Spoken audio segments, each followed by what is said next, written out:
First up today, are kids who play violent video games and watch other violent content more likely to be aggressive? Some experts say yes, and I will tell you most parents worry about it. Absolutely. Dr. Melissa Westendorf wrote a book called Unplugged. She's also the co-founder of the Technology Wellness Center, which is dedicated to this type of research and support for families. And she's got some answers. So I think this is a big issue. Good morning to you. Good that morning. people are worried about. They want to know. I know you got that thing going on with your I'm a voice. little froggy. Oh, you are. It's the season. It is the season. Kissing too many puppy noses. There you go. There you go. Absolutely. Just kidding. But we hear a lot of times we hear conflicting information. You know, we'll hear in the media that it doesn't lead to aggressive thinking or behavior, and then other people will say it does. But really, the research is pretty well established. Really? That there is an association.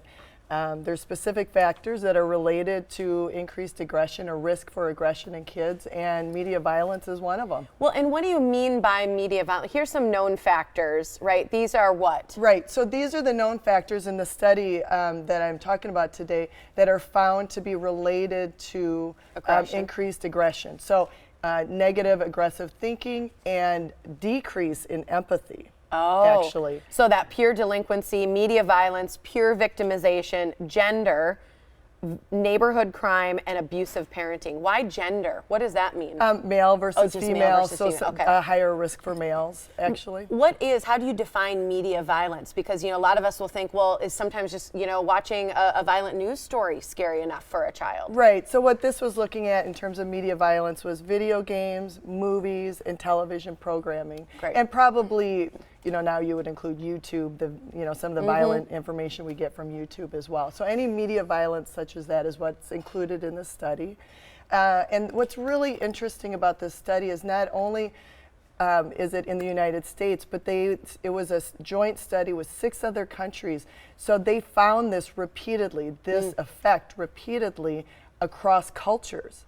Wow. So it's so well established through these studies that it is an increase, like I said, in the negative aggressive thinking and a decrease in empathy. Now, it's not the number one. Media violence isn't the number one, right? Pure delinquency is actually the number one. And what do you mean by that? Pure delinquency happens because of? No, if you're socializing with other kids who are delinquent, who get in trouble with the law, Yeah, who are aggressive. So if your child is associating with a child like that, they have an increased risk, a correlation. Because they're desensitized to and they're, consequences. There's all sorts of things that will certainly go into that. Including what we said, the neighborhood crime. If there's crime in your neighborhood, or if you have a parent who's abusive, those are things that in combination with the violent content that kids are viewing makes them more likely to be aggressive or act out. Right. Those other things are actually a little lower on the list, like abusive parenting has a lower correlation than aggression in kids and young adults.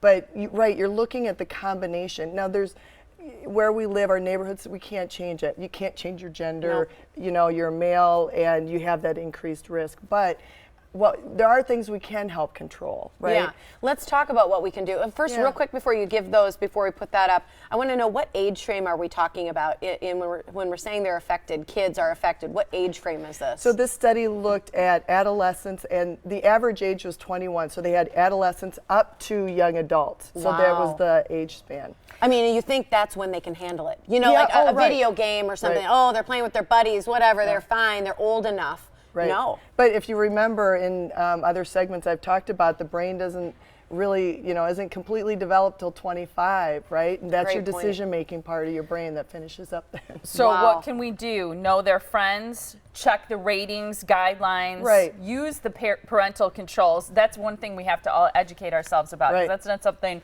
that comes natural. And be mindful of pre-existing conditions, probably like hyperactivity. Right, so if you have a child who has ADHD or is prone to tantrums, then it's probably not wise to let them look at the violent media. Really follow those guidelines. They're really there for a reason. You can set phones, you can set tablets to only permit certain content to come through. And some of the parenting controls, it has its own way to go through the web or internet, so that controls it that way. We're out of time, but I just want to quickly answer this. What about violent songs?